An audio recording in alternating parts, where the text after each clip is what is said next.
I'll never forget the sound of the mug shattering on the linoleum floor, nor the scalding hot coffee burning my wrinkled face, nor the look of pure contempt in my daughter's eyes when she screamed that I was nothing but a useless burden in her life. My name is Clara Jenkins. I'm 67 years old, and for 42 of those years, I believed that being a mother meant accepting anything. I believed my worth as a woman was tied up in sacrificing myself until I disappeared. I believed that true love was enduring every humiliation in silence. I was wrong. Discovering that simple truth, however, cost me decades of my life and nearly all of my dignity. That Tuesday morning started like all the rest. I woke up at 5, when my body just won't let me sleep anymore. The bones creak, the joints ache, and sleep fades with the years, just like everything else. I got up slowly, feeling every one of my 67 years in my worn-out knees, and shuffled toward the kitchen of the house I bought with my own 2 hands 30 years ago. This house. My house. The one I paid for sewing formal gowns until my fingers bled. The house where I raised my daughter alone after my husband Arthur passed away when I was only 25. The house where I now felt like an intruder, a barely tolerated stranger, like an old piece of furniture that gets in the way but no one has the heart to toss out. I set the water to boil on the stove. The scent of fresh coffee began to fill the kitchen. That smell always reminded me of the quiet mornings decades ago when Arthur was still alive and our daughter, Tanisha, was a little girl who called me Mama and hugged me before heading off to school. How distant all of that seems now. So far away and nearly unreal, as if it happened to someone else entirely. Tanisha was already sitting at the kitchen table, her phone in hand, scrolling with that bitter expression that had become a permanent feature of her face over the last few years. I didn't recognize her anymore. The sweet child I watched dance in all her school festivals, the dreamy teenager who wanted to be a teacher, the young woman who swore she would always take care of me when I got older. All of that was gone. In its place was this 42-year-old woman, full of resentment, who blamed me for all her failures. Her husband, Derek Price, had left for work early. My granddaughter, Journey, was still asleep in the bedroom I'd fixed up especially for her when they moved in with me 3 years ago. 3 years that felt like 30. 3 years in which I'd become the unpaid maid in my own home. 3 years of complaints, contempt, heavy silence, and looks that told me clearly I was surplus to requirements. I poured the coffee into a simple white mug, one I'd owned forever. I placed it carefully in front of Tanisha. She didn't even look up from her phone. "This coffee is cold," she said, without even tasting it, without bringing the mug near her lips. "I just brewed it, honey," I replied softly. "It's hot, I promise." "Well, I say it's cold," she insisted, her tone hardening. "And it's watery, too. You messed up the coffee again, Mama, just like you mess up everything lately." I tried to explain that I followed the same recipe as always, used the same amount of grounds, that the water was boiling, but my words seemed to bounce off an invisible wall. She didn't want to hear. She never wanted to hear me. Suddenly she sprang up from the chair violently. The chair scraped the floor with a sound that sent shivers down my spine. She grabbed the mug with both hands, and before I could register what was happening, before I could shield myself or move away, she threw the coffee straight into my face. The scalding liquid hit my skin. It burned. It burned so much that for a second I couldn't even breathe. The coffee streamed down my face, my neck, soaking my old floral blouse, but the physical pain was nothing compared to what came next. "You're just like your coffee, Mama," Tanisha shrieked, her voice filled with a hatred I never thought possible. "Old, bitter, and completely useless. I'm sick of you, sick of seeing you here every day taking up space, being a burden. You are dead weight in this house." She moved closer, her face inches from mine. "Everything you do is wrong. Your food tastes awful. Your clothes smell like an old lady. Your presence makes me sick. You shuffle your feet when you walk. You breathe too loud. You're always just there, always bothering me, always existing when you shouldn't be. I wish you'd just disappear already." The words sliced right through me. Every syllable was a silent stab in a place in my soul I didn't know existed. I stood there, coffee dripping from my chin, staining the floor I had just mopped the night before. I didn't cry. I didn't scream. Something inside me just froze over. For a moment, as she continued to spew poison with her words, my mind traveled back in time. I saw all those nights I stayed up until dawn sewing prom dresses for other families, earning barely enough to pay for the private academy Tanisha insisted on. I saw the expensive birthday parties I organized alone, selling homemade dinner rolls and pies on the corner for weeks to scrape the money together. I saw the new shoes, the brand-name school supplies, the clothes that always had to be from expensive stores because all my friends have those brands, Mama. I remembered when Tanisha was 18 and wanted to go to college. I sold my gold earrings, the only ones left from my own mother, to pay for her first semester. She didn't even say thank you. She dropped out 6 months later because she didn't like getting up early. I remembered when she met Derek. I knew he wasn't a good man. I saw it in his eyes from day one. That way he calculated everything, measuring things only by their dollar value. But Tanisha was in love, and I kept silent. I kept silent because I had already learned my opinion didn't matter. They got married. I paid half the wedding cost, selling the new sewing machine that had taken me so long to buy. I went back to using my old Singer, the one that made my back ache after hours of work. It didn't matter. It was my daughter's wedding. 3 years later, they came back with Journey, who was still a baby, saying they just needed a place to stay for a few months while they saved money. Months turned into years. Years turned into my nightmare. In the beginning, they tried to hide it. Derek spoke to me with forced politeness. Tanisha still smiled occasionally. But slowly, so slowly I almost didn't notice, I became their servant. I cooked, I washed, I ironed, I cleaned, and I paid the electricity, the water, the gas, and the groceries. They contributed almost nothing, always with excuses. "This month is tough, Mama. We'll pay you next payday. Don't be selfish. We're your family." And I accepted it, because that's what I was taught, because my mother always told me a good woman sacrifices for her family, because I believed that was love. But what Tanisha had just done to me, that wasn't love. It never was. I wiped my face with the edge of my blouse. The coffee was cooling on my skin, leaving a sticky, unpleasant feeling. I looked up and truly looked at my daughter, as if seeing her for the first time in years. I saw a woman who was bitter, frustrated with her own life, desperately looking for someone to blame.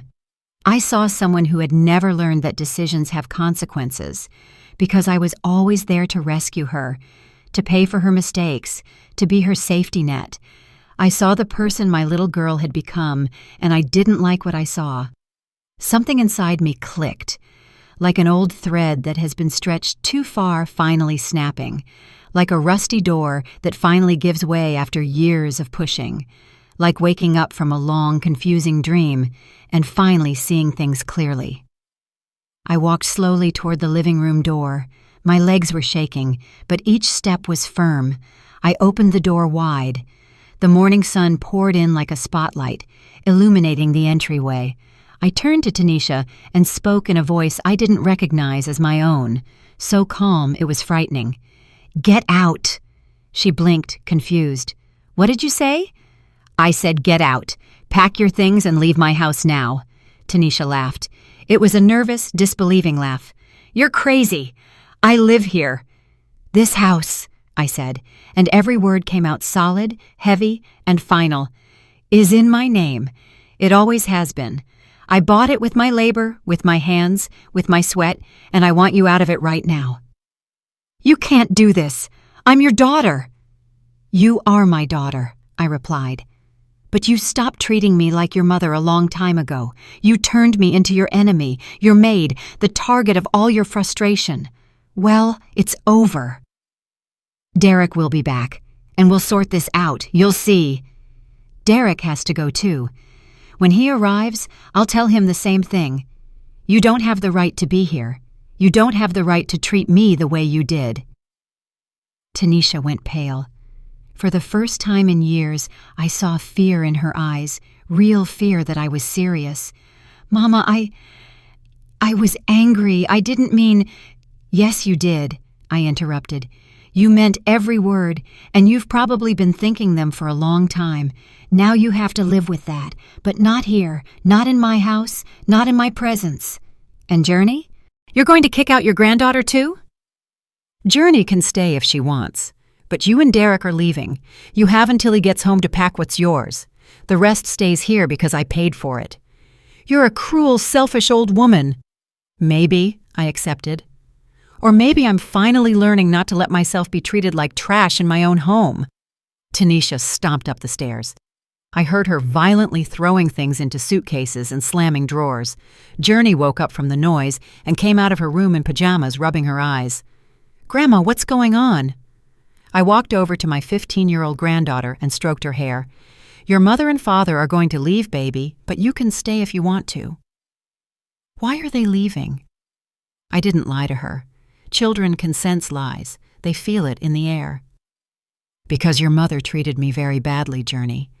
And I decided I won't accept being treated badly anymore. Not by her. Not by anyone." Journey hugged me. I felt her tears wetting my already coffee-stained blouse. "I'm sorry, Grandma.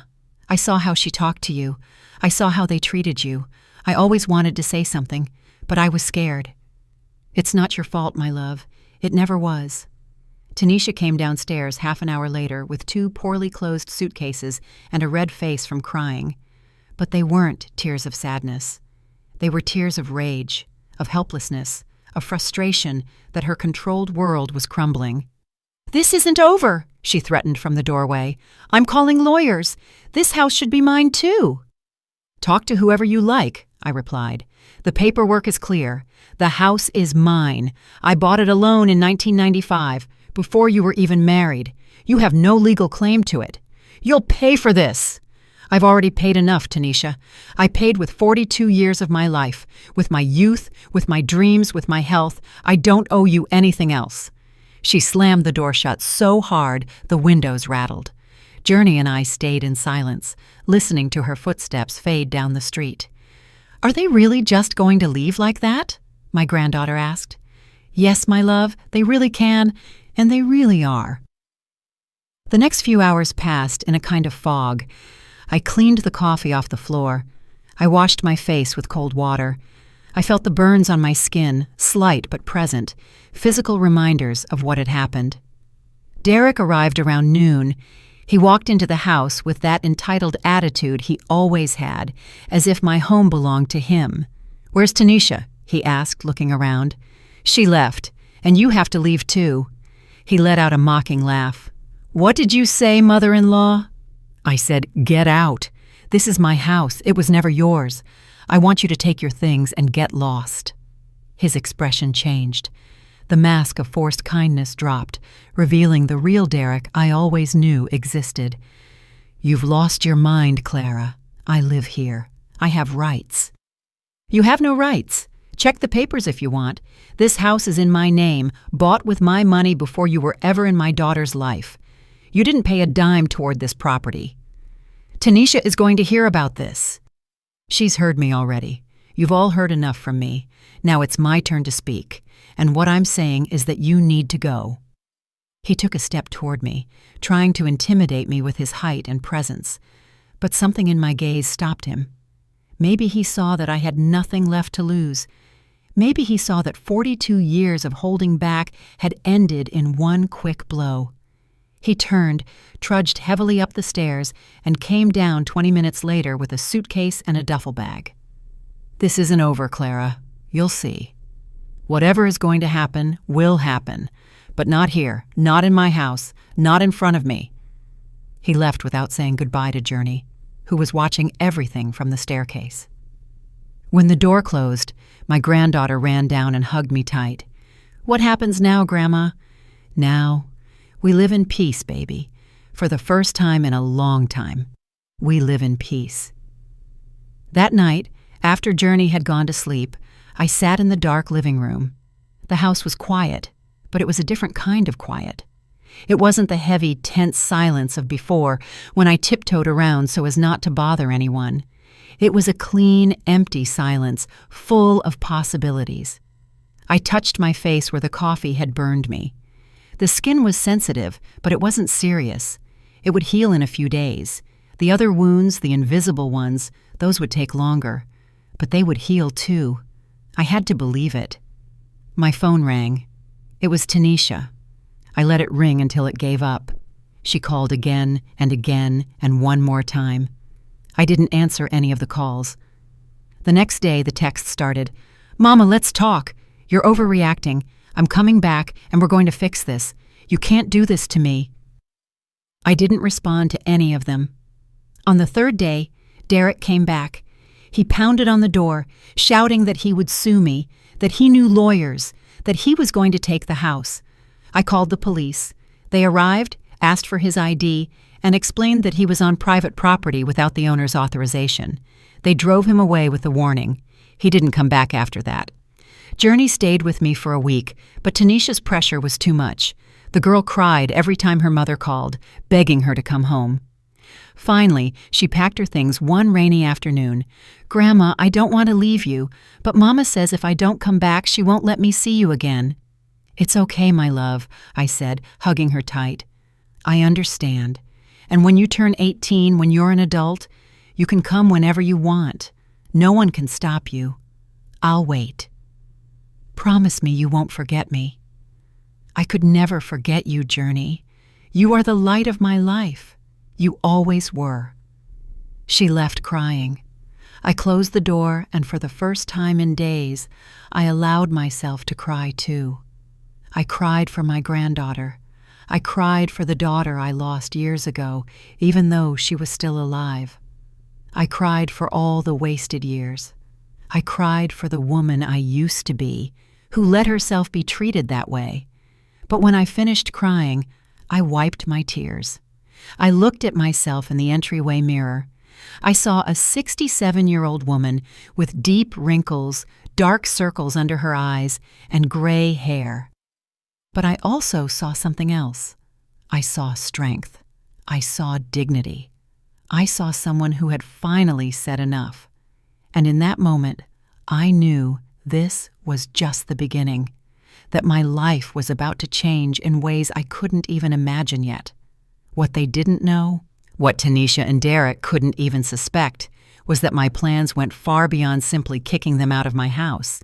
I had documents to review, I had calls to make, I had a life to rebuild from scratch, and for the first time in 42 years, that life was going to be completely mine. The first few days after Tanisha and Derek left were strange. The house sounded different. Every creak of the wood, every gust of wind against the windows, every drip of the kitchen faucet resonated in a new way.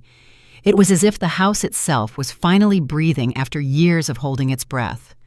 I woke up early out of habit, but I no longer rushed. I prepared coffee slowly, enjoying the process. I drank it at the kitchen table, looking out the window at the neglected yard that I had stopped tending years ago because Tanisha complained that I brought dirt inside when I worked with the plants. My neighbor, Bernice Miller, knocked on the door on the fourth day. She brought a container of homemade brisket, and that look of curiosity she tried to hide with concern. "Clara, honey, I saw Tanisha leave with suitcases. Is everything all right?" Bernice was 65 and had lived next door since I moved in 30 years ago. She had been a silent witness to everything. When I arrived, young and widowed with a small child, when I worked late into the night sewing in my living room, when Tanisha got married and left, and when she returned, transforming my home into a silent battleground. "Come on in, Bernice. I'll pour you some coffee." We sat at the kitchen table. I told her everything. About the coffee in my face, about the years of humiliation, about how I finally asked them to leave. Bernice listened without interrupting, nodding occasionally, squeezing my hand during the hardest parts of the story. "Oh, Clara," she said when I finished, "I knew something was wrong. I saw you shrinking every time, getting quieter, like you were trying to make yourself small so you wouldn't bother anyone in your own house." That's exactly how I felt, small, invisible, like I was occupying space that didn't belong to me. "And what are you going to do now?" "I don't know yet," I admitted. "But for the first time in a long time, I feel like I can breathe." Bernice stayed a little longer. She told me Tanisha had been talking to other neighbors, saying I had lost my mind, that I needed psychiatric help, that I was senile. "Don't you believe anything that girl says," Bernice said firmly. "Everyone who lives here saw how they treated you, the way she talked to you, how Derek looked at you like you were furniture. You're not crazy, Clara. You're waking up." Her words gave me strength. I realized I wasn't as alone as I thought. There were eyes that saw my suffering, even though I believed I was hiding it well. After Bernice left, I began going through papers. I pulled out the old metal box where I kept important documents. The deed to the house was there with my name on it, Clara Jenkins, widow of Arthur Jenkins. I had bought it in 1995 with the money I saved from sewing for 10 years. Tanisha was 15 then. I told her I was buying our future, a safe place where no one could ever kick us out. How ironic that 30 years later, I had to kick my own daughter out of that safe place. I continued reviewing documents. I found old yellowed receipts, Tanisha's enrollment in the private academy, which cost $300 a month, the expensive uniforms she demanded, the books that had to be new every year because she wouldn't use used ones. The graduation trip to Miami, Florida, that cost $15,000, which I paid for by selling my TV and my old refrigerator to buy a cheaper used one. I found the invoices for her wedding. The dress that cost $2,500, the reception hall, the food for 200 people, the music. It totaled $7,000. I put up $3,500, selling my new sewing machine and using savings I had set aside for my own old age. I kept searching and found more. Receipts for loans. I made them over the years, loans they never paid back. $1,000 for their first apartment's rent. $2,000 when Derek lost a job. $5,000 when Journey was born. $100 when their car broke down. $3,000 to pay off credit card debt. I took out a notebook and started doing the math. The amounts were staggering. In total, over 42 years, I had spent more than $300,000 on Tanisha. $300,000 that I could have used for my own life, to travel, to have comfort, to retire earlier and stop working so hard. And what did I get in return? Contempt, complaints, constant criticism, and hot coffee in my face. I allowed myself to feel rage for the first time. I didn't bottle it up in my chest like I always did. I let it out. I cried with rage. I slammed my fist on the table. I yelled out loud everything I could never say to Tanisha's face. When I finished, I felt exhausted but strangely relieved, as if I had expelled a poison that had been accumulating in my blood for years. I couldn't sleep well that night. Memories came in waves. I saw myself, a young 25-year-old, standing in front of Arthur's casket. My husband had died of a sudden heart attack. We didn't even have time to say goodbye. One day he was there, smiling, playing with Tanisha, and the next day he was gone. I was left alone with a 5-year-old girl, no close family, and barely any savings. But I didn't sink. I learned to sew by watching videos and asking the women at the market. I bought a used machine and started doing small alterations, then dresses, then formal gowns. I built a reputation. Clara, the seamstress, was known in 3 neighborhoods. I worked day and night. Tanisha grew up half-raised by neighbors who helped me when I couldn't leave the workshop I'd set up in my living room. I gave her everything I could, everything she asked for, always afraid that she would feel her father's absence, always trying to compensate for that loss, being both mother and father at once. Maybe that was my mistake, giving her too much, not letting her feel frustration, not teaching her that things cost money, that you have to work for what you want, that not everything in life comes easy. I raised her like a princess while I lived like a servant, and she grew up believing that was normal, that I existed to serve her, that my function in life was to make hers easier. I got out of bed at 3 a.m, went to the kitchen, and heated milk. I sat at the table with the mug between my hands, looking into the darkness outside the window. At what point did Tanisha stop loving me? Or did she never truly love me? Was I just useful to her, a resource she could simply draw from? I remembered an afternoon when she was 17. I had sewn all night to finish 3 urgent dresses. I was exhausted. My fingers ached, my back was killing me. Tanisha came home from school and asked me to iron her uniform for the next day. I told her to do it herself because I needed a moment to rest. She got angry, yelled that I was a bad mother, that all her friends had mothers who did everything for them, that she was the only one with a mother who got lazy.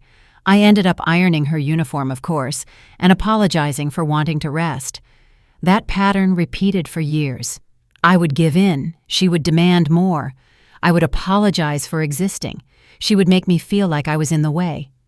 When she met Derek, I thought things would improve. I thought that by having her own family, she would need me less, pressure me less. But it was the opposite. Derek saw an opportunity in me. A free house, free services, available money whenever they needed it. I remembered the first time I overheard a conversation between them. It was about a year ago. I was going upstairs to tell them dinner was ready when I heard voices in their room. I stopped unintentionally, not intending to eavesdrop, but the words came through clearly.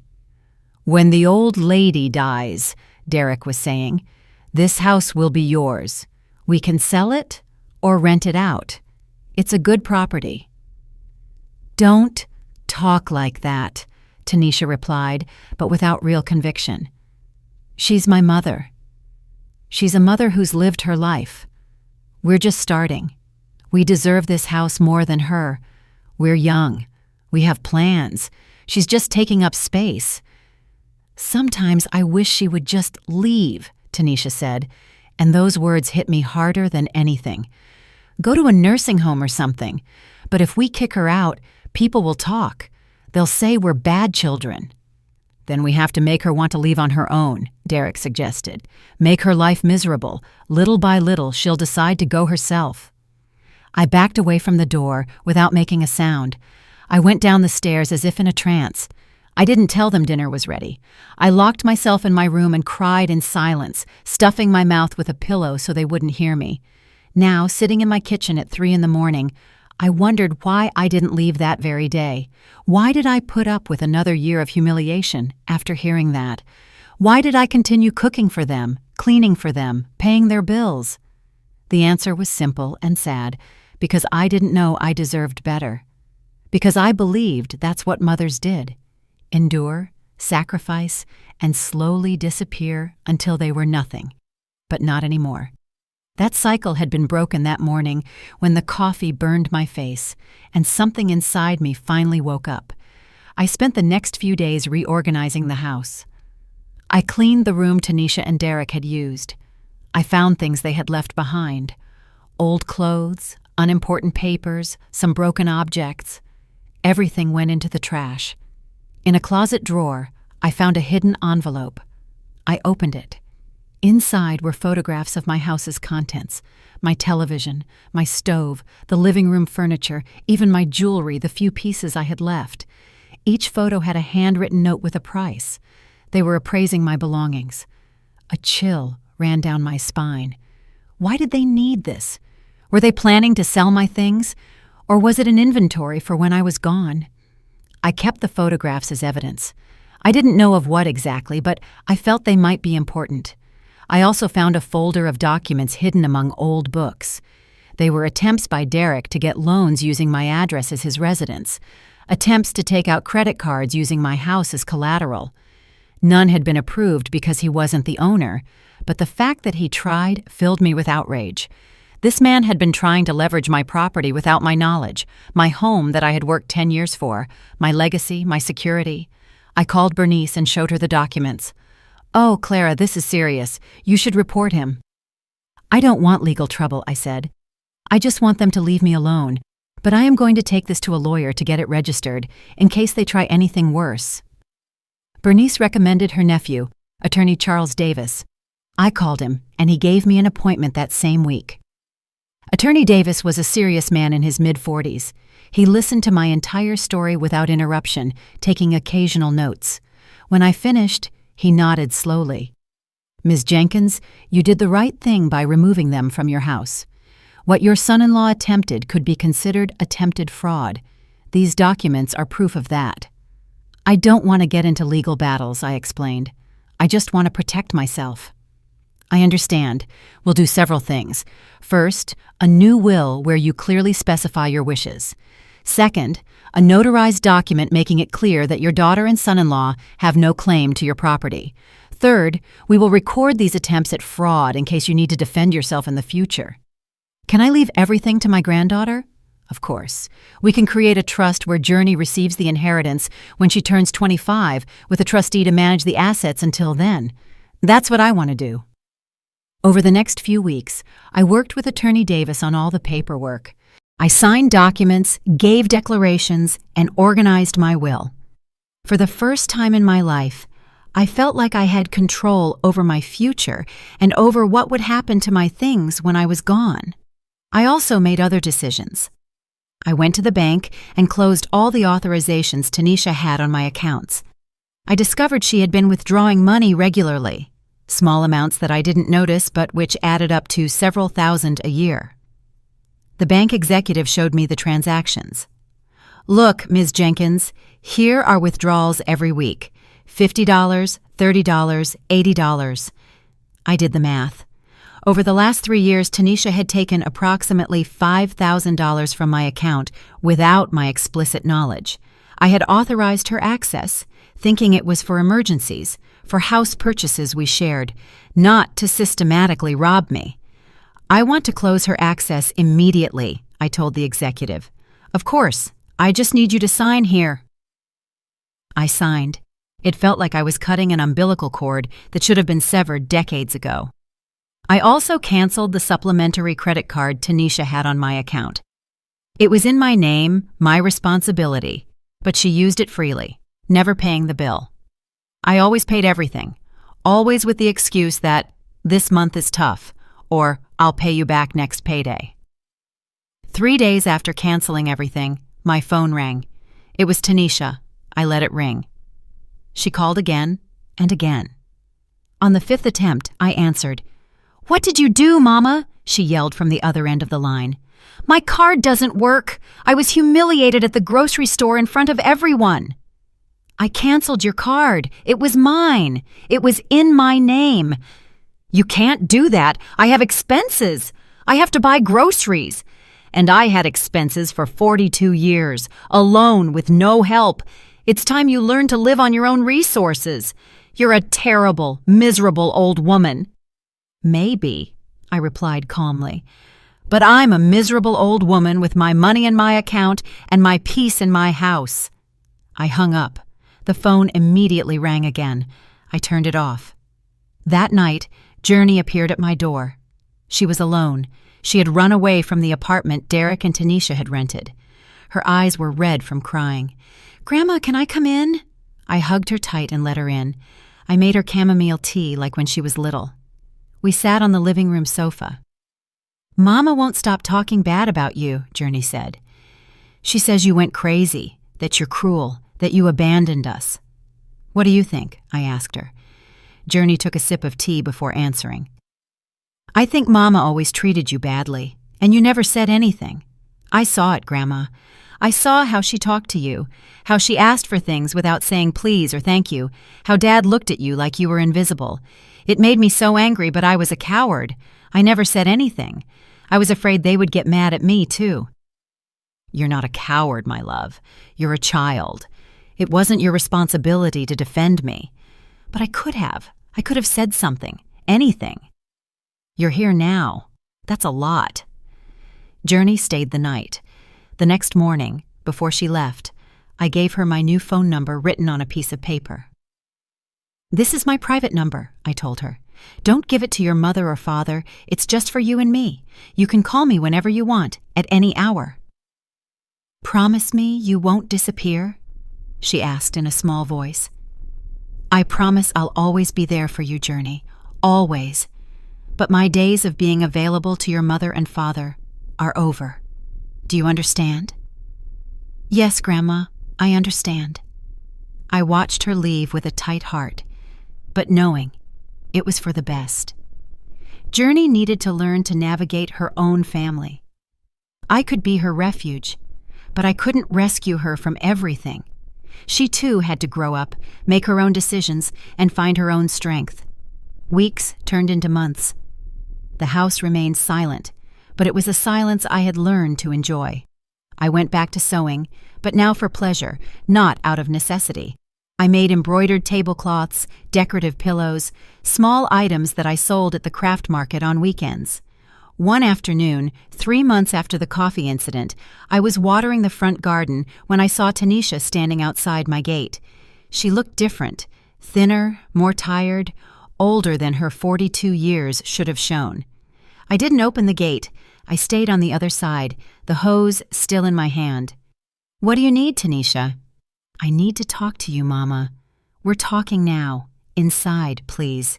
"No, whatever you have to say, you can say it from right there." She looked uncomfortable. She glanced around, aware that some neighbors might be watching.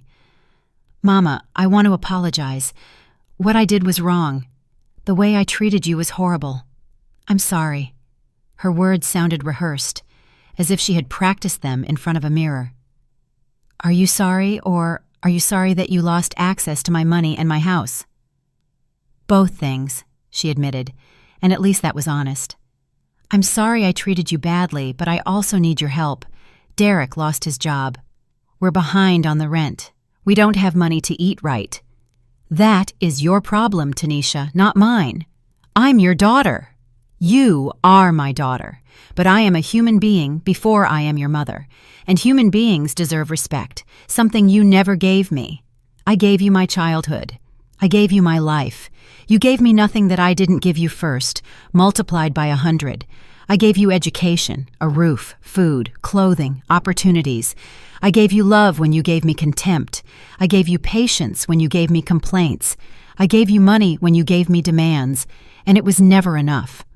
"Mama, please." "No. The answer is no. I am not going to give you money. I am not going to let you live here again. I am not going to keep being your safety net while you use me as a punching bag." I saw tears roll down her cheeks, but they didn't move me. They were the same tears she had used all her life to manipulate me. I knew them well. "One day, you're going to need me," she said in a trembling voice, "and I won't be there." "Maybe you're right," I replied, "but I'd rather face that day alone and in peace than surrounded by people who hate me." She left without another word. I watched her walk down the street, her shoulders slumped, defeated. And me? I felt peace. I walked into my house, closed the door, and for the first time in months, I felt completely free.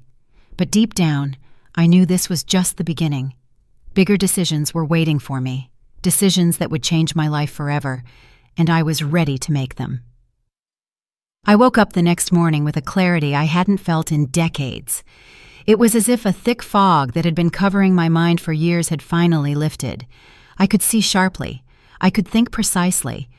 And for the first time I could remember, I knew exactly what I needed to do. It wasn't revenge I was seeking. It wasn't about making Tanisha and Derek suffer. It was something deeper and simpler at the same time. It was about reclaiming my life. It was about building something that was entirely mine, something no one could take away, something no one could contaminate with their contempt or manipulation. I sat at the kitchen table with a new notebook and a pen.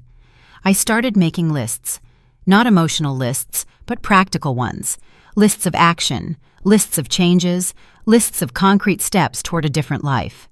The first list was called Legal Protection. I had made good progress with Attorney Davis, but I wanted to make sure there were no loose ends. I wrote down, verify the will is fully registered. Confirm Journey's trust is operating correctly. Review all of Derek's fraud documents are properly filed with the notary. The second list was called Financial Independence. Here, I wrote more detailed things. I needed to calculate exactly how much money I had, how much I spent a month, and how much I could generate with my sewing work. I needed to know if I could support myself alone, without anyone's help. The third list was the hardest one to write. It was called New Life, and under that title, I wrote something that surprised even me. Consider moving somewhere else. The idea had been circling my mind for weeks, but I hadn't dared to give it form. Now, seeing it written on paper, it felt real. It felt possible. It felt like the answer I had been searching for without knowing it. Why stay here, in this house full of bitter memories, in this neighborhood where the neighbors looked at me with pity or curiosity? In this city where I might run into Tanisha or Derek on any corner? Why not start over in a place where no one knew me, where no one knew my story, where I could simply be Clara without the weight of the past? I spent that morning researching on the old computer I had bought years ago and barely knew how to use. I looked for small towns in other states, quiet places with temperate climates, with small communities where life was simpler. I found a town in North Carolina called Oak Ridge. According to the website, it had about 8,000 residents. It was surrounded by mountains. It had pleasant weather year-round and was known for its artisan community. There were photos of tree-lined streets, colorful houses, and quiet town squares with large gazebos. I stared at those photos for a long time. I tried to imagine myself there, walking those streets, sitting in those squares, living in one of those small houses. And for the first time in a long time, the idea of my future didn't scare me. It gave me hope. I called the number listed for town tourism. A kind woman answered. "Good morning, Oak Ridge Tourism Office. Beatrice speaking." "Good morning, ma'am. My name is Clara, and I'm thinking about moving to your town. I'd like some information about what it's like to live there."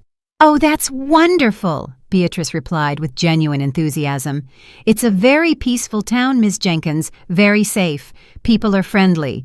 We have everything you need, a health center, a market, schools, and it's very beautiful, very green."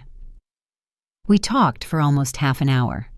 Beatrice told me about life in the town, about the festivals, about how most people knew each other. She told me about houses available to rent or buy, about the prices, about the cost of living. "Is there work there?" I asked. "I'm a seamstress."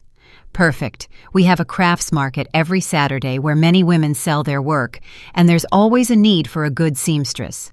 The one we had moved away last year to live with her daughter in the city, and everyone misses her." When I hung up the phone, my heart was racing. It wasn't nervousness. It was excitement. It was the feeling that a door had opened, and behind it, there was light, not darkness. But I couldn't act impulsively. I needed to plan every step carefully. I needed to be smart about this. I spent the next few days in silent mode. I didn't tell anyone about my plans, not even Bernice. Not because I didn't trust her, but because I needed to keep this completely private until everything was ready. If Tanisha found out I planned to leave, she might try to stop me somehow. I started separating my belongings into 3 categories: what I would take, what I would sell, and what I would donate. I discovered that after 67 years of life, I had accumulated a lot of stuff, but very little of it truly mattered. The old clothes I no longer wore went into the donation pile. The large furniture that would be impossible to transport went on the sale list. The excessive kitchenware, the decorations I never liked but had kept for years, the things Tanisha had left and never picked up, everything slowly left my house. What I decided to keep fit into a surprisingly small space. Enough clothes for 2 weeks, my portable sewing machine, a few books I loved, the truly important photographs, my mother's jewelry, and essential documents. Everything else was disposable. I hired a man who bought used furniture. He came over one afternoon, looked at everything I had for sale, and did some calculations in his notebook. "I can give you $2,000 for everything, ma'am." $2,500, I negotiated. $2,200, and I'll close the deal right now. "Fine." He gave me the cash. He came back the next day with a truck and 2 helpers. They took the living room set, the dining room, the complete bedrooms, everything. I was left with only my bed, a small table with 2 chairs, and kitchen essentials. The house was nearly empty, but I felt lighter than ever. Then I called Attorney Davis. "Charles, I want to rent out my house. Can you recommend a reliable realtor?" "Of course, Ms. Jenkins. My sister-in-law, Shelby, has a real estate company. She's very serious and responsible.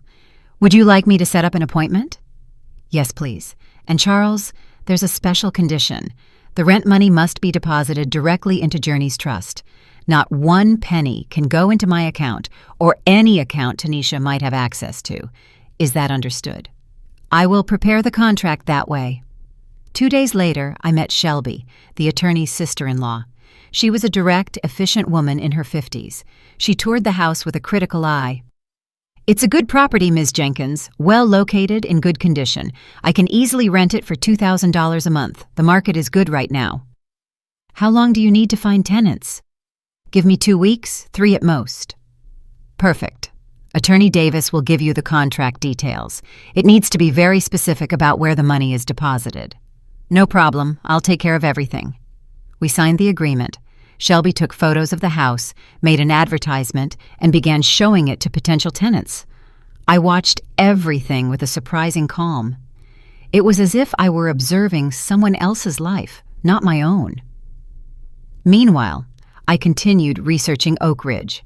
I found rental listings. One house particularly caught my eye. It was small, 2 bedrooms, with a front yard and a view of the mountains. It cost $875 a month. I called the number on the ad. "Good afternoon. I'm interested in the house you have for rent." "Oh, yes, of course," replied an older woman's voice. "I'm Beatrice, the owner. The house is available. Would you like to come see it?" "I live in another city," I explained. "Would it be possible to do a video call to see it?" "Oh, I don't know how to use those computer things," Beatrice admitted. "But my granddaughter can help me. Leave me your number and she'll call you." Half an hour later, a young girl, Beatrice's granddaughter, video called me from her cell phone. She showed me the whole house as she walked through it. It was simple but cozy. White walls, tile floors, a basic but functional kitchen, a clean bathroom, 2 small but sufficient bedrooms. The yard had rose bushes and a lemon tree. "It's perfect," I told the girl. "Can I rent it without seeing it in person?" "My grandma says yes. If you deposit the first month's rent and 1 month's security deposit in advance." "Can I deposit it tomorrow?" "Sure. I'll send you my grandma's account details." That night, lying in my bed in the nearly empty house, I felt something I hadn't felt in years. I felt excitement for the future. I felt curiosity about what was to come. I felt that my life hadn't ended at 67. It was just truly beginning.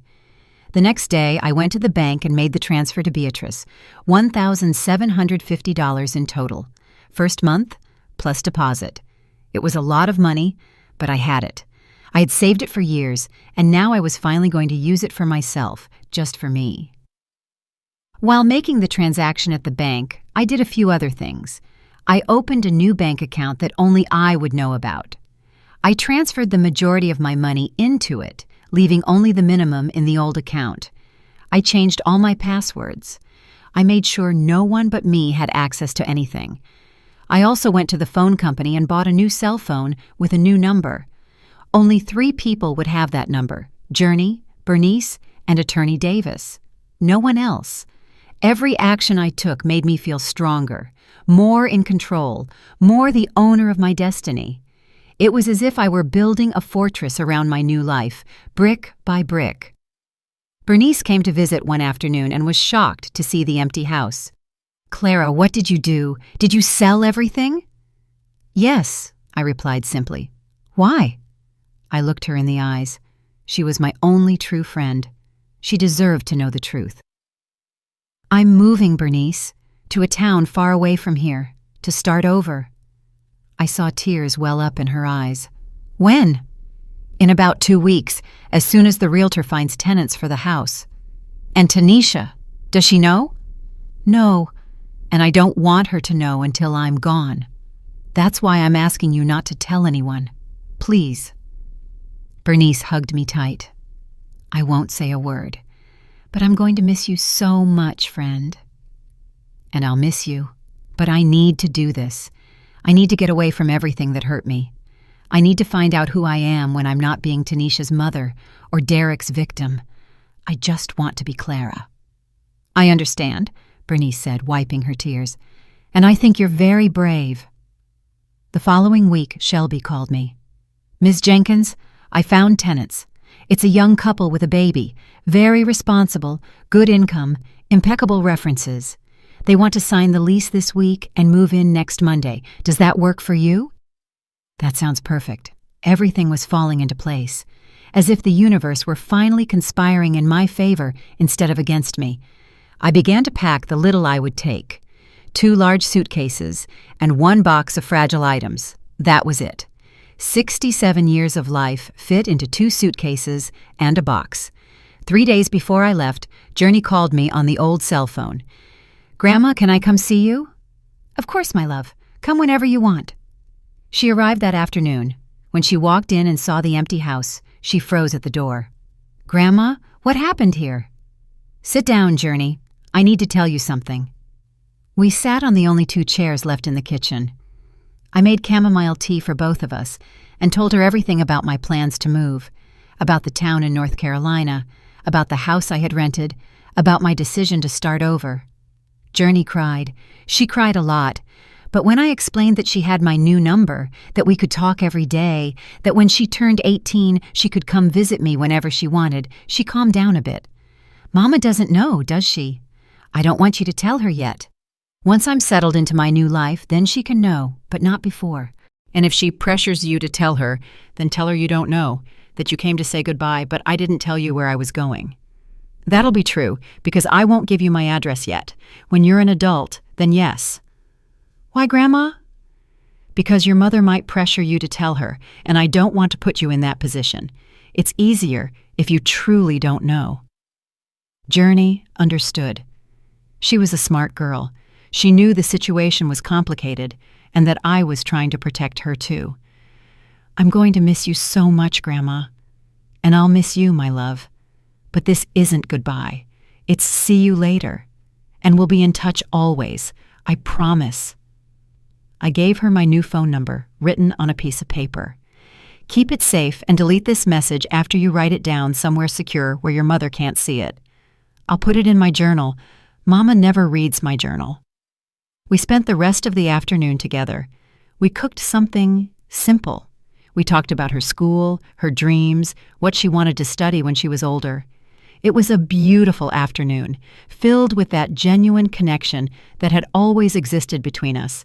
When she left, she hugged me so tight I could barely breathe. "Take care, Grandma, and be happy. You deserve it more than anyone in the world." "You too, my love. And remember, when you feel lonely or sad, just call me. I'll always answer." I watched her walk away down the street and felt that motherly and grandmotherly ache, that pain of letting go of someone you love. But I also felt peace because I knew this was the right thing for me, for her, for both of us. The last few days were a whirlwind of activity, signing documents with the realtor, making sure all the utilities were transferred correctly, closing old accounts, and donating the last few things I didn't sell. The night before I left, Bernice organized a small farewell dinner. It was just her, her husband Earl, and me. We ate brisket that she had prepared herself. We talked about the old days, all the years we had been neighbors. "Clara, you have my number," Bernice said. "Call me when you get there so I know you're safe." "I will. And you have my new number, but don't give it to anyone, okay?" "No one. It's saved under a fake name in my phone, just in case Tanisha ever checks it." I laughed. Bernice thought of everything. That night, I slept in my empty house for the last time. My 2 suitcases and my box were next to the door, ready to go. The moving truck would come tomorrow to pick up my sewing machine and the few items I would ship separately.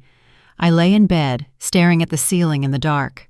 I thought of all the years I had lived in this house, the good and the bad, the moments of joy when Tanisha was a child, and the moments of pain when she became my torment. But above all, I thought of the woman I had been and the woman I was about to become. I was no longer the Clara who endured everything in silence. I was no longer the sacrificial mother who disappeared so others could shine. I was no longer the victim of my own kindness. I was a woman who had chosen her dignity above all else, a woman who had decided that she deserved respect, true love, and peace. A woman who wasn't afraid to start over at 67. I fell asleep with a smile on my face. The next morning, I woke up before dawn. I got dressed. I made one last cup of coffee in that kitchen. I drank it slowly, looking out the window at the yard I never tended like before. At 7 in the morning, Bernice knocked on the door. She had insisted on taking me to the bus terminal. "You are not taking a taxi. I'm driving you. It's the least I can do." We loaded my suitcases into her car. I took one last look at the house.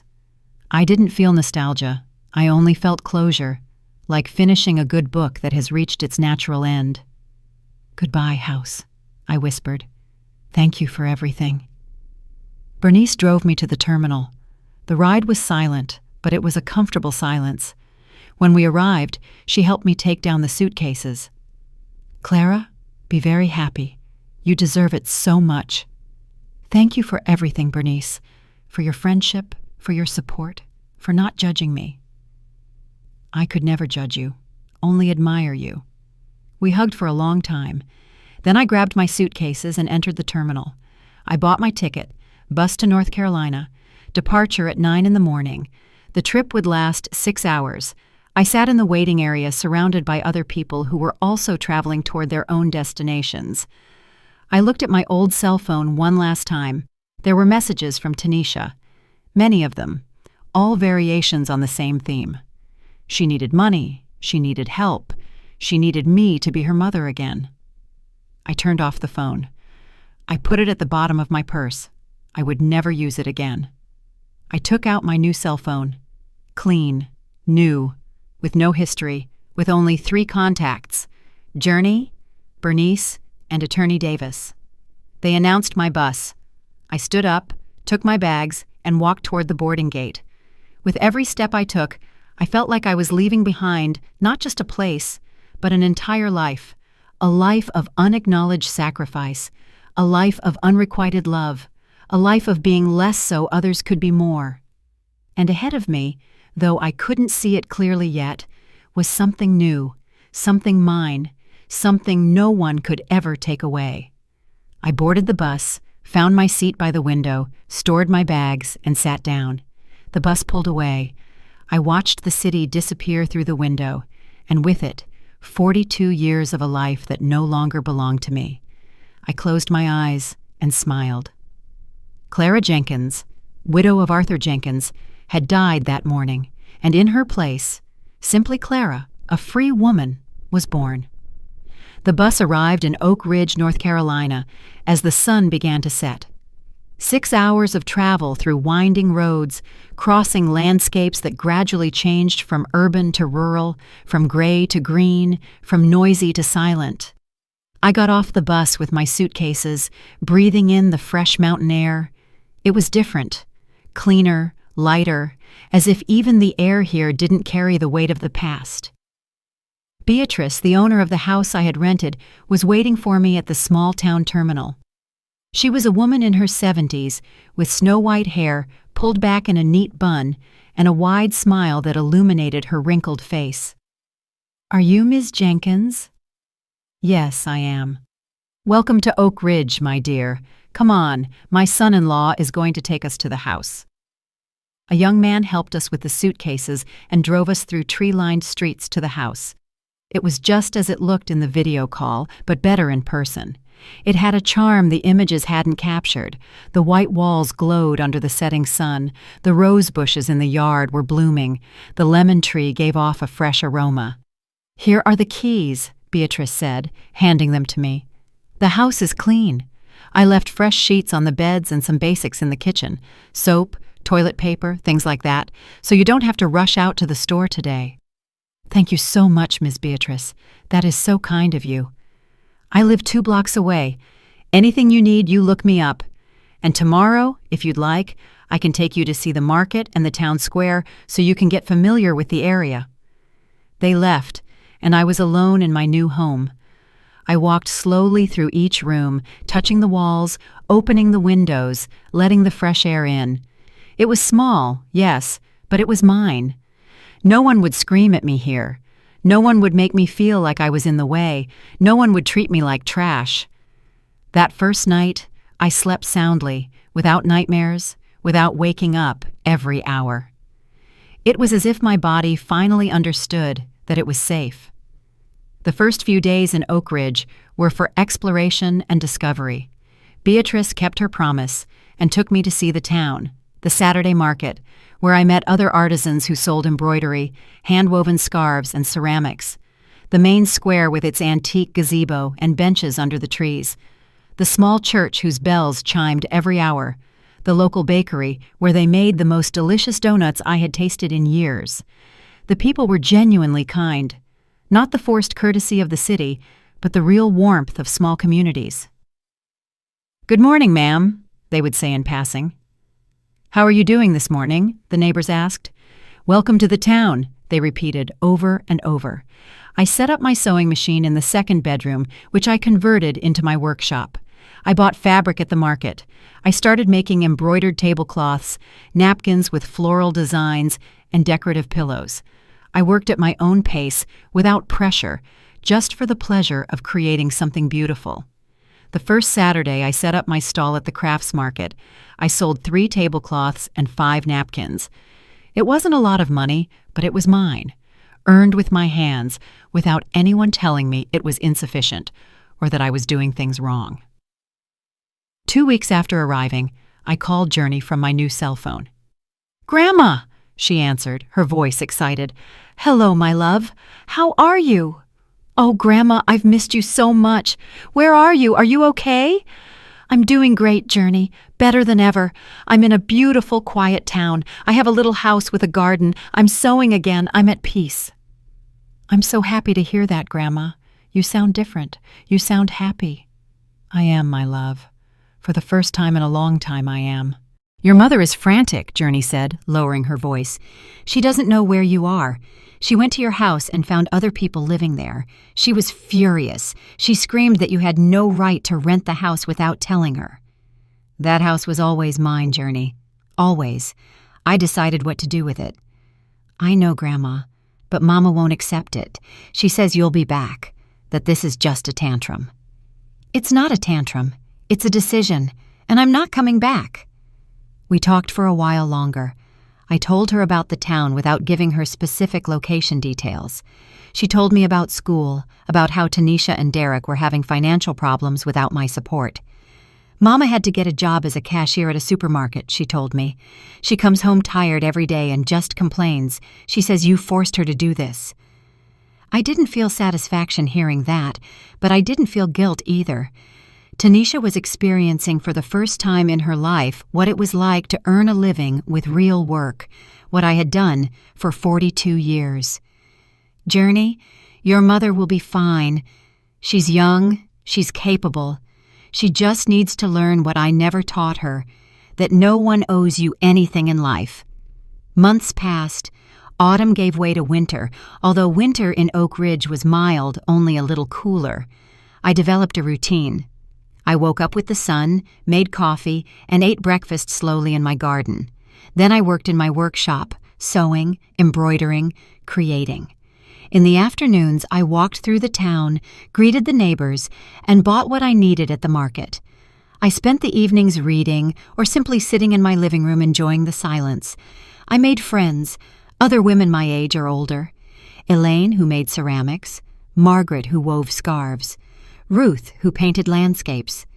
Denise joined us when she moved to town last year. We met on Thursday afternoons for coffee and a chat. We shared stories, laughter, and comfortable silences. None of them knew my complete story. To them, I was simply Clara, the seamstress who arrived from the city looking for peace. And that was enough. 1 year passed, then 2. Journey called me every week. She told me about her life, about how she had started college to study education. She had gotten a scholarship and was working part-time at a daycare. She was building her own life, independent of her parents. "Grandma, when I turn 18, I want to come visit you. It's almost a year away. When you turn 18, I'll give you my address, and you'll be welcome anytime you want to come. And Mama, aren't you going to talk to her again?" "I don't know, Journey. Honestly, I don't know. Maybe someday, but not now. Not yet." One spring day, 2.5 years after my arrival in Oak Ridge, I was at the market selling my products when I saw a scene that deeply affected me. A young woman in her 30s was arguing with an older woman who seemed to be her mother. The young woman spoke cruelly, contemptuously, while the older woman just bowed her head. "You're useless," the young woman shouted. "You don't do anything right. I'm sick of you." I saw myself in that older woman. I saw Tanisha in that young woman, and something stirred inside me. I waited for the young woman to leave. Then I approached the older woman who was discreetly wiping her tears. "Are you all right, ma'am?" She looked at me in surprise. Yes, it's just my daughter. She's stressed." "Stress doesn't justify disrespect," I said softly. "No one has the right to treat you that way, not even your daughter. But I don't do things the way she wants. You do them the way you can, and that's enough. Ma'am, listen to me closely. You don't have to put up with bad treatment just because you're a mother. True love doesn't abuse. True love doesn't humiliate. You deserve respect. You deserve dignity." I saw her eyes fill with tears again, but these were different. "No one has ever told me that before."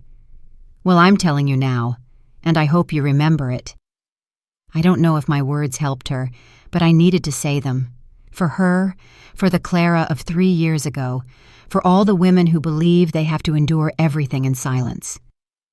That night, sitting on my porch, looking at the stars, I thought about Tanisha. I wondered how she was, if she had changed, if she had learned anything, if she ever thought of me with anything other than resentment. And I realized something important. It didn't matter. It no longer mattered whether Tanisha changed or not. It no longer mattered if she missed me or hated me. It no longer mattered if she ever understood the harm she caused me, because my peace no longer depended on her. My happiness was no longer tied to her approval or her love.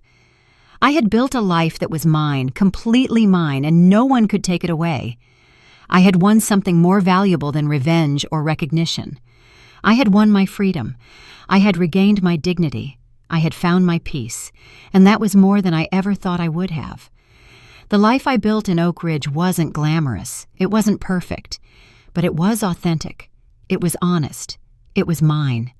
And for the first time in 69 years of life, that was enough. More than enough. It was everything. 5 years have passed since that morning of the hot coffee in my face. 5 years since I made the decision that changed my life forever. Today, I woke up, as always, to the sound of birds singing in the lemon tree. The sun streams softly through my bedroom window. Cinnamon, the orange cat I adopted 3 years ago, is curled up at my feet, purring with that sound that gives me peace. I get up without rushing. There's no reason to hurry anymore. No one is waiting for me to make coffee or breakfast. No voices are yelling that I do everything wrong. There is only the gentle silence of my house. That silence I learned to love. I put on my favorite robe, the blue floral one I bought at the market, and walk barefoot to the kitchen. I make coffee slowly, enjoying every step of the process. The smell fills me with satisfaction. I take my mug to the porch and sit in the wooden rocker that Beatrice gave me when I turned 70. The mountains are beautiful this morning. A slight mist covers them like a delicate veil. I drink my coffee, watching them, not thinking about anything in particular, just existing in this moment that is completely mine. My life here is simple, uncomplicated, and precisely because of that, it is perfect. In the mornings, I work in my workshop. My sewing machine hums as I create tablecloths, napkins, and pillows. My hands aren't as quick as they used to be, but they are still capable. Every stitch is a meditation. Every finished piece is a small victory. On Thursdays, I meet with my friends Elaine, Margaret, Ruth, and Denise. We drink coffee, eat danishes, and talk about everything and nothing. We laugh, sometimes we cry, and we always listen to each other. None of them ask about my past. Some sense there are difficult stories behind my arrival in Oak Ridge, but they respect my silence, and I respect theirs. We all arrived here carrying something. We all found a place here to let it go. Journey visited me last month. She came for a week during her college break. She's 20 now, in her 3rd year of studying education. She is a beautiful, strong, independent young woman. We walked through the town together. I showed her my favorite spots, the bakery where I buy my treats, the overlook where you can see all the mountains, the shop where I buy my fabrics. "Grandma, you are so different from how you used to be," she told me one afternoon while we were drinking hot chocolate in the town square. "Different how?" "Lighter, more peaceful. It's like you glow from the inside. Before, you always looked tired and sad, like you were carrying the world on your shoulders." That's exactly how I felt. But I left that world behind, Journey. And with it, all that burden. She told me that Tanisha is still working at the supermarket, that Derek finally left for good, found another woman, and started a new family, that Tanisha lives alone in a small apartment and sometimes asks about me. What does she ask? Where is she? How is she? Is she ever coming back? Is she ever going to forgive me? I forgave her a long time ago, Journey. But forgiving doesn't mean returning. It means letting go. It means stopping carrying the pain someone else caused me. She has changed, Grandma. Really, the suffering has made her more humble, more aware. I'm happy to hear that. Sincerely happy. But her change is for herself, not for me. I've already built my own life, a life I like, a life that gives me peace. Journey understood. She always understands. That's why I love her so much. Last night, after watering my rose bushes, I sat on the porch to watch the sunset. The sky was painted orange and pink. The crickets were starting their nightly concert. Cinnamon was in my lap, purring, and I thought about the entire journey. I thought about the Clara of 5 years ago, that woman who shrank so as not to bother anyone, that woman who apologized for existing, that woman who believed her worth was in how much she could give, how much she could sacrifice, how much she could endure.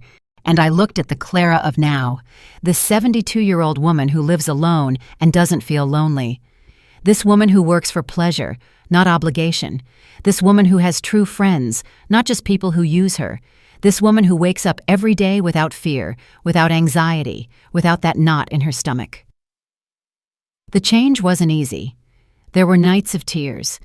There were moments of doubt.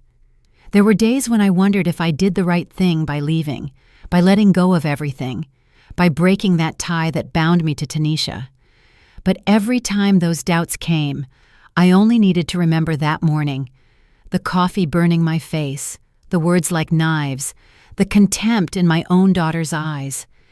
And then I remembered that I wasn't running away. I was choosing myself. I was saving myself. I was giving myself the opportunity to truly live before it was too late. Not all stories have perfect endings where everyone reconciles and lives happily ever after. Sometimes the happy ending is simply finding your own peace, learning that it's okay to set boundaries, and understanding that self-love is not selfishness. Tanisha may be a better person now. I hope she is. But that new person doesn't need me to validate her change, and I don't need her to validate my decision. Sometimes, the greatest act of love is letting each other go. Today, as I write these reflections in my journal, I realize something fundamental. I don't regret a single day, not a single moment. This small house, this quiet town, this simple life are more than I ever dreamed of having. Not because they are extraordinary, but because they are genuinely mine. No one here tells me how to live. No one criticizes me for existing. No one expects me to sacrifice myself until I disappear. I am simply Clara, a woman who sews, who waters her plants, who drinks coffee on her porch, who chats with her friends, who loves her granddaughter, and who lives in peace, and that is more than enough. It's everything I ever needed. Life taught me that it's never too late to start over, that dignity is priceless, that peace is non-negotiable, and that true love does not hurt. And it taught me something even more important, that I deserve to be happy, not for what I do for others, but simply for existing. To all the women reading this, who are living what I lived, I say, you too deserve peace. You too deserve respect. You too deserve a life where you don't have to shrink yourself so you won't bother anyone. It's never too late to choose yourself. It's never too late to say enough. It's never too late to start anew. The sun is setting behind the mountains. Cinnamon yawns and stretches on my lap. A simple but delicious dinner I prepared calmly awaits me inside. Tomorrow will be another peaceful day in Oak Ridge, North Carolina. Another day of this life I built for myself. Another day of peace, and I ask for nothing more. Did you like the story? And which city are you listening from? Let's meet in the comments. If you like the story, you can support me by sending a super thanks so I can keep bringing more stories like this. Thank you so much for your sweet support. I'm looking forward to your comments on the story. On the screen, you can see 2 new life stories that I highly recommend. There's so much more on my channel. Don't forget to subscribe. See you in the next life story with love and respect.